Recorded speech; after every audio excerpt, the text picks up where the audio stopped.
दोस्तों आज हम एक ऐसे मुद्दे पर चर्चा करेंगे जिसने न्यायपालिका के एक जज की गरिमा पर सवाल खड़े कर दिए हैं। क्या एक जज को किसी मुस्लिम बहुल इलाके को मिनी पाकिस्तान कहने का अधिकार है? क्या एक न्यायिक पद पर बैठे जज साहब से ऐसी विवादित और असंवेदनशील टिप्पणी की उम्मीद की जा सकती है? क्या एक संवैधानिक पद पर बैठे व्यक्ति की जिम्मेदारी नहीं है कि वे अपने विचार और शब्दों का सही इस्तेमाल करें? दोस्तों, कर्नाटक हाईकोर्ट के जज की एक विवादित टिप्पणी ने ऐसे तमाम बड़े सवालों को जन्म दिया है और अब भारत की न्यायपालिका से आई विवादास्पद टिप्पणी ने देश की सर्वोच्च अदालत का ध्यान भी आकर्षित कर लिया है। कर्नाटक हाईकोर्ट के एक जज द्वारा बेंगलुरु के मुस्लिम बहुल इलाके को मिनी पाकिस्तान कहने की टिप्पणी पर सुप्रीम कोर्ट ने स्वतः संज्ञान लिया है। पूरा मामला क्या है और जज साहब ने एक महिला वकील को लेकर भी एक स्त्री विरोधी टिप्पणी की थी, उस पर भी दोस्तों आगे बात करेंगे।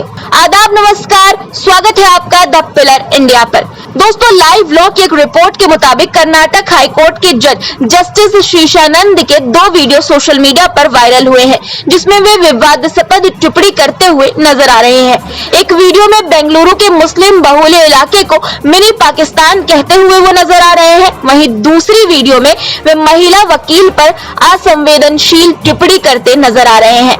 वरिष्ठ वकील इंदिरा जयसिंह ने भी इस वीडियो को शेयर किया है।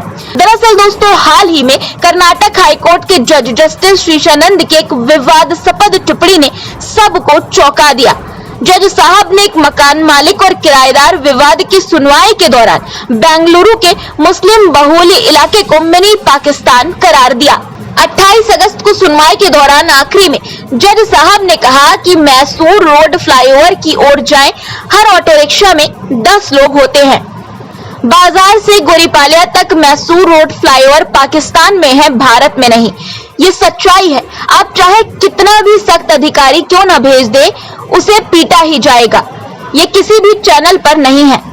हाईकोर्ट के जज ने बेंगलुरु के मुस्लिम बहुल इलाके को मिनी पाकिस्तान कहकर संबोधित किया, जिसके बाद जज साहब की इन टिप्पणियों की वीडियो क्लिप सोशल मीडिया पर खूब शेयर की गई और अब जज वी शीशानंद की मुश्किलें बढ़ गई हैं दोस्तों, क्योंकि सुप्रीम कोर्ट ने इस पर स्वतः संज्ञान लेते हुए कर्नाटक हाईकोर्ट से जवाब मांगा है। चीफ जस्टिस DY चंद्रचूड़ ने कहा कि हम इस मुद्दे पर दिशा निर्देश जारी करेंगे। सुप्रीम कोर्ट ने और क्या कहा वो बताने से पहले कुछ सवाल उठते हैं दोस्तों। क्या इस बयान से न्यायिक निष्पक्षता पर सवाल नहीं खड़े होते? क्या आपको लगता है कि इस तरह की बातें किसी भी न्यायाधीश के मुंह से निकलनी चाहिए? क्या देश के न्यायिक पद पर बैठे लोग जब इस तरह की बातें कहते हैं तो ये बातें क्या देश के समाज के बंटवारे को और गहरा नहीं करती हैं? ऐसे बयान सिर्फ न्यायपालिका की निष्पक्षता पर सवाल ही नहीं उठाते हैं, बल्कि समाज में धार्मिक तनाव को भी बढ़ावा दे सकते हैं। बार एंड बेंच की एक रिपोर्ट के मुताबिक दोस्तों, CJI justice Chandrachud, justice Rajiv Khanna, justice BR Gavai, justice Suryakant और जस्टिस ऋषिकेश रॉय की बेंच ने इस पर कर्नाटक हाईकोर्ट के रजिस्ट्रार जनरल से रिपोर्ट मांगी है। बेंच ने कहा कि अदालती कार्रवाई के दौरान कर्नाटक हाईकोर्ट के जस्टिस वी शीशानंद द्वारा की गई टिप्पणियों पर मीडिया रिपोर्ट ने हमारा ध्यान आकर्षित किया है। जस्टिस शीशानंद ने 28 अगस्त को एक मामले की सुनवाई के दौरान ये टिप्पणी की थी। हमने LG और SG से सलाह मांगी है। हमने हाई कोर्ट के रजिस्ट्रार जनरल से कोर्ट को एक रिपोर्ट सौंपने के लिए कहा है। इस दौरान CJI ने कहा कि सोशल मीडिया के इस युग में हम पर कड़ी नजर रखी जाती है और हमें उसके अनुसार कार्य करना चाहिए। आपको बता दें कि न्यायाधीश DY चंद्रचूड़ की अध्यक्षता वाली 5 जजों की बेंच ने न्यायिक मर्यादा बनाए रखने की जरूरत पर भी जोर दिया। मामले में अगली सुनवाई 25 सितंबर को होगी। दोस्तों, सिर्फ धर्म विशेष पर ही नहीं, सुनवाई के दौरान जस्टिस वी शीशानंद ने महिला वकील को लेकर स्त्री विरोधी टिप्पणी भी की थी। एक क्लिप में जज साहब को महिला वकील से कहते हुए भी देखा जा सकता है कि महिला वकील अपोजिंग पार्टी के बारे में इतना जानती हैं कि वे उनके अंडरगारमेंट्स का रंग भी पहचान सकती हैं।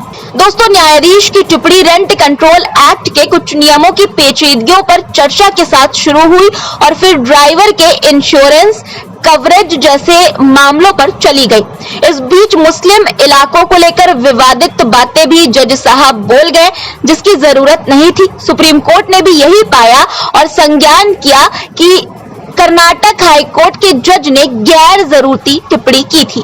सुप्रीम कोर्ट ने भी यही पाया और संज्ञान किया कि कर्नाटक हाईकोर्ट के जज साहब ने गैर जरूरी टिप्पणी की थी। ऐसे में सवाल ये उठता है कि हमारे न्यायिक पदों पर बैठे लोग यदि इस तरह की बातें करेंगे तो समाज में क्या संदेश जाएगा। ऐसे बयान केवल न्यायपालिका की गरिमा को ही नहीं बल्कि हमारे पूरे सामाजिक ताने बाने को प्रभावित कर सकते हैं। सवाल ये भी है अब कि क्या अदालतों में की जाने वाली टिप्पणियों की कोई सीमा होनी चाहिए। यदि हम न्याय के नाम पर ऐसे विवादास्पद और असंवेदनशील बयानों को स्वीकार करते हैं तो हम अपने समाज के लिए कितनी मुश्किलें खड़ी कर रहे हैं। दोस्तों, इस मामले में अगली सुनवाई सुप्रीम कोर्ट में 25 सितंबर को होगी। हमें उम्मीद है कि न्यायपालिका अपने ही सदस्यों को सही राह दिखाएगी। आपकी क्या राय है दोस्तों इस पूरे विवाद पर? कमेंट में अपनी राय जरूर बताइएगा और चैनल को अगर आपने अभी तक सब्सक्राइब नहीं किया है तो जरूर से कर लीजिए।